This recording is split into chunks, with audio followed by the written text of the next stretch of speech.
the top tonight at 6 o'clock. Released and rejected. There are disproportionately far more black men in prison compared to white men.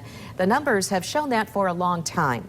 But what happens when those men get out of prison is a continuation of the hardships that often led them there. News 8's Teresa Weekly is looking at the barriers in Kent County and what's happening to remove them. She has this story all new at 6. This is my bag right here. I carry it everywhere I go. Michael Norwood walks a difficult path. Sometimes I might do the one over the shoulder look. He does it with a smile. If I'm really walking fast, then I do this and put both of the straps over my shoulder. Michael's sense of humor is a kind of escape. I'm like, oh, shoot, I gotta hurry up and get on the bus. I gotta hurry up and get on the bus. And it's hard to run for the bus, you know, if you got just one strap over your shoulder. You know, an escape from all the hurry up and wait. Standing in line waiting for a meal. Standing in line waiting for a shower. The tough part about it is some of the housing won't accept you because you're a felon. Mistakes in his past led to prison. I was going through a tough time and I made a mistake. You know, Norwood got out of prison 2 years ago. He found a job at a factory in Grand Rapids 2 months ago. I run machines and I have a lot of experience in I've been doing that for like 35 years. His record has kept him from finding a home. Day after day to go through something like that mentally is tough because sometimes I find it a little bit unhumane. I mean, it's hard to keep a smile on your face when you have to stand in line for an hour, hour and a half just to be able to take a shower or, you know, to wash your clothes. I was raised, you have to get up earlier, you got to run twice as fast, you got to knock on twice as many doors, and you got to be prepared to hear twice as many no's.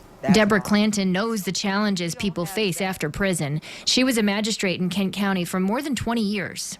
She has learned even getting up earlier and running twice as fast doesn't always get you what you want when you're black. The lady who had a bachelor's degree and no teaching experience, and I had the teaching experience and a bachelor's degree, I didn't get it.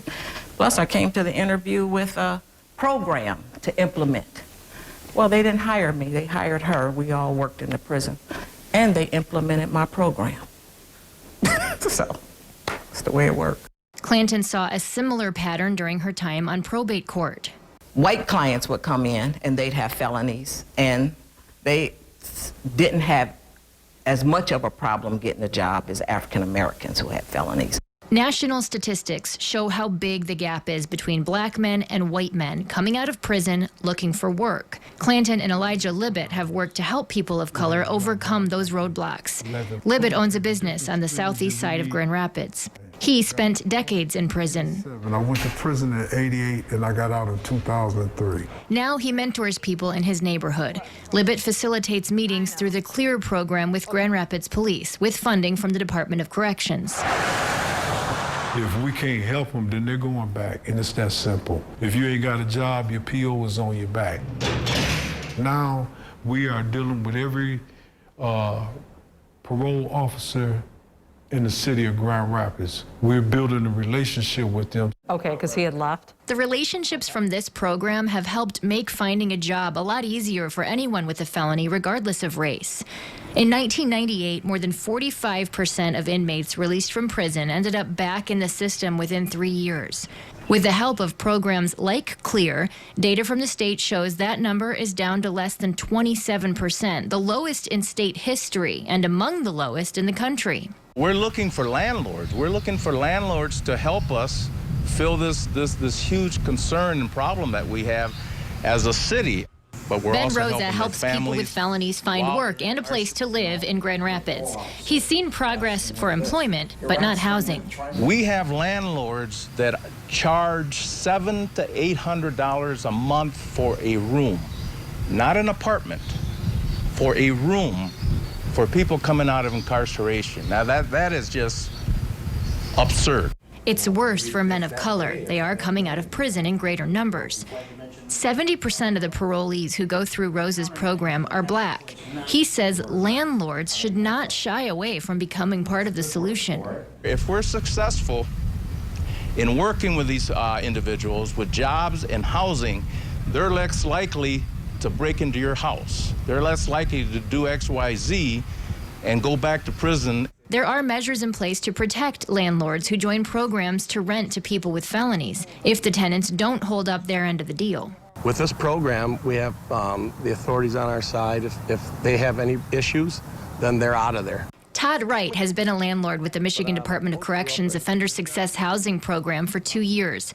He finds it easier than renting to private families. I know that some of them have a checkered past, but give people a chance.